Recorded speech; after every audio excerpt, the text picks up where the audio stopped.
ಚನ್ನಪಟ್ಟಣದಲ್ಲಿ ಸೋತರು ನಿಖಿಲ್ ಕುಮಾರಸ್ವಾಮಿ ಆಕ್ಟಿವ್ ಆಗಿದ್ದಾರೆ. ಚುನಾವಣೆಯಲ್ಲಿ ಸೋತರು ಕೂಡ ಸೈಲೆಂಟ್ ಆಗಲಿಲ್ಲ ನಿಖಿಲ್ ಕುಮಾರಸ್ವಾಮಿ. ಕೇಂದ್ರ ಬಿಜೆಪಿ ನಾಯಕರೊಂದಿಗೆ ನಿಖಿಲ್ ಕುಮಾರಸ್ವಾಮಿ ಒಡನಾಟ ಜೋರಾಗಿದೆ. ಕಳೆದ ಒಂದು ವಾರದಿಂದ ದೆಹಲಿಯಲ್ಲೇ ಬೀಡು ಬಿಟ್ಟಿದ್ದಾರೆ ನಿಖಿಲ್. ಕೇಂದ್ರ ಬಿಜೆಪಿ ನಾಯಕರೊಂದಿಗೆ ನಿಖಿಲ್ ಕುಮಾರಸ್ವಾಮಿ ಚರ್ಚೆಯನ್ನ ನಡೆಸಿದ್ದಾರೆ.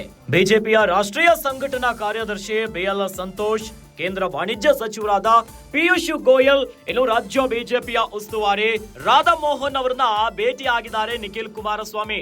ತೀವ್ರ ಕುತೂಹಲ ಕೆರಳಿಸಿದೆ ನಿಖಿಲ್ ಕುಮಾರಸ್ವಾಮಿ ಅವರ ನಡೆ. ದೇವೇಗೌಡರ ಸೂಚನೆಯಂತೆ ಕೇಂದ್ರ ಬಿಜೆಪಿ ನಾಯಕರ ಭೇಟಿಯ ಮಾಡಿದ್ದಾರೆ.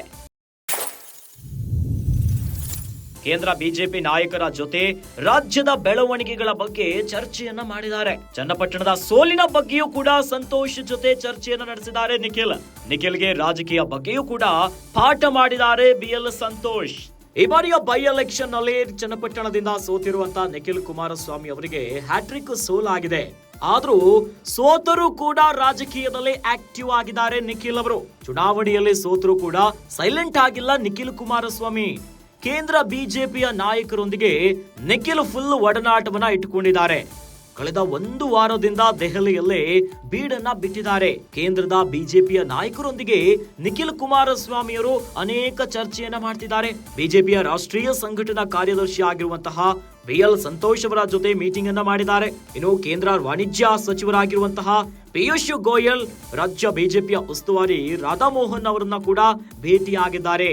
ಈ ಮೂಲಕವಾಗಿ ತೀವ್ರ ಕುತೂಹಲಕ್ಕೆ ಕಾರಣ ಆಗಿದೆ ನಿಖಿಲ್ ಕುಮಾರಸ್ವಾಮಿ ಅವರ ನಡೆ. ಒಂದು ಕಡೆಯಲ್ಲಿ ದೇವೇಗೌಡರ ಸೂಚನೆಯಂತೆ ಕೇಂದ್ರ ಬಿಜೆಪಿ ನಾಯಕರ ಭೇಟಿಯಾಗಿದ್ದಾರೆ. ಇನ್ನು ರಾಜ್ಯದಲ್ಲಿ ಬಿಜೆಪಿ ಮತ್ತು ಜೆಡಿಎಸ್ ಮೈತ್ರಿಯಾಗಿ ಅಭ್ಯರ್ಥಿಗಳನ್ನ ಕಣಕ್ಕಿಳಿದಿತ್ತು. ಅವರ ಮೈತ್ರಿ ದೋಸ್ತಿ ಗಟ್ಟಿಯಾಗಿದೆ. ಇದೇ ಹೊತ್ತಿನಲ್ಲಿ ಬಿಜೆಪಿಯ ಕೇಂದ್ರ ನಾಯಕರನ್ನ ಭೇಟಿಯಾಗಿದ್ದಾರೆ ನಿಖಿಲ್ ಕುಮಾರಸ್ವಾಮಿ ಅವರು. ಇನ್ನು ಈ ಹೊತ್ತಿನಲ್ಲಿ ನಿಖಿಲ್ ಕುಮಾರಸ್ವಾಮಿ ಅವರು ಕೇಂದ್ರ ನಾಯಕರ ಜೊತೆ ಅನೇಕ ಚರ್ಚೆಯನ್ನ ಮಾಡಿದ್ದಾರೆ.